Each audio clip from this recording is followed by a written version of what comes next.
बिस्मिल्लाहिर्रहमानिर्रहीम। अस्सलाम वालेकुम। Welcome to my channel. उम्मीद करती हूँ आप सब खैरियत से होंगे। आज हम बनाने जा रहे हैं बहुत ही मज़े के चने वाले चावल। तो वीडियो स्टार्ट करते हैं।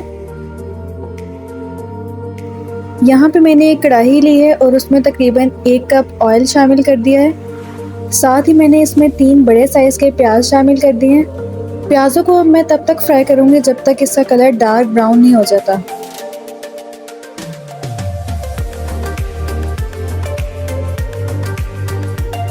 प्याज ब्राउन हो चुका है। अब मैं यहाँ पे तकरीबन 1 टेबलस्पून ज़ीरे का भर के ऐड करूँगी।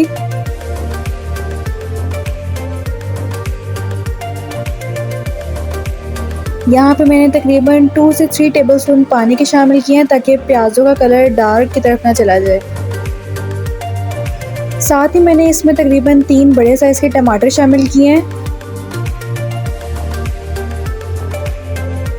स्पाइसेस मैंने कुछ यूँ लिए हैं कि हाफ़ पैकेट मैंने शान बिरयानी मसाले का लिया है, हाफ़ टेबलस्पून कुटी हुई लाल मिर्च, 3 टेबलस्पून नमक और 1 टेबलस्पून पिसा धनिया। स्पाइसेस आप अपनी मर्ज़ी से एडजस्ट कर सकते हैं। अगर आपको ज़्यादा स्पाइसी पसंद है तो आप क्वांटिटी इंक्रीज़ कर सकते हैं। मसाले को आपने अच्छी तरीके से यहाँ पे भून लेना है। जितना अच्छा मसाला भुना जाएगा उतना ही अच्छा चावलों का टेस्ट आएगा। टमाटर और प्याज अच्छे से सॉफ्ट हो जाएं, इसलिए मैंने यहाँ पर थोड़ा सा पानी डाल के इसको 5 मिनट के लिए दम पे लगा दिया है। मैंने 1 किलो चावल लिए हैं और उसमें मैं तकरीबन 2 कप भर के चनों के शामिल कर रही हूँ। चनों को मसाले के साथ अच्छे तरीके से भून लेना है ताकि उसमें भी टेस्ट आ जाए। चावल अमूमन हर घर में बहुत ही शौक़ से खाए जाते हैं। आप ये रेसिपी ज़रूर ट्राई कीजिएगा और मुझे अपना फ़ीडबैक ज़रूर दीजिएगा।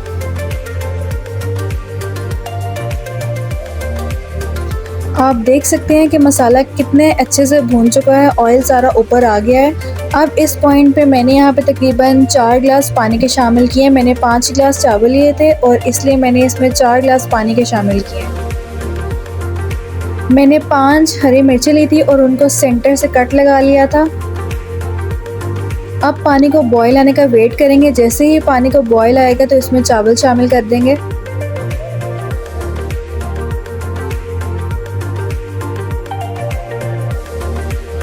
इस पॉइंट पे आपने चम्मच बिल्कुल हल्के से चलाना है ताकि चावल हमारे टूटे नहीं।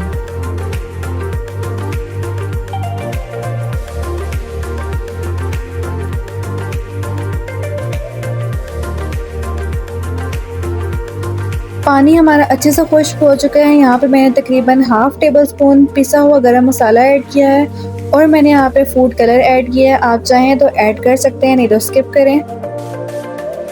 अब चावलों को कवर करके इसको दम पे लगा देंगे तकरीबन 15 मिनट के लिए। तो तैयार है हमारे बहुत ही मज़े के, बहुत ही टेस्टी चना चावल। आप ये रेसिपी ज़रूर ट्राई कीजिएगा और मुझे अपना फ़ीडबैक कमेंट सेक्शन में लाजमी दीजिएगा। चलती हूँ, इंशाल्लाह फिर आऊँगी किसी न्यू रेसिपी के साथ। तब तक अपना बहुत सारा ख्याल रखिएगा, मुझे दुआओं में याद रखिएगा। अल्लाह हाफ़िज़।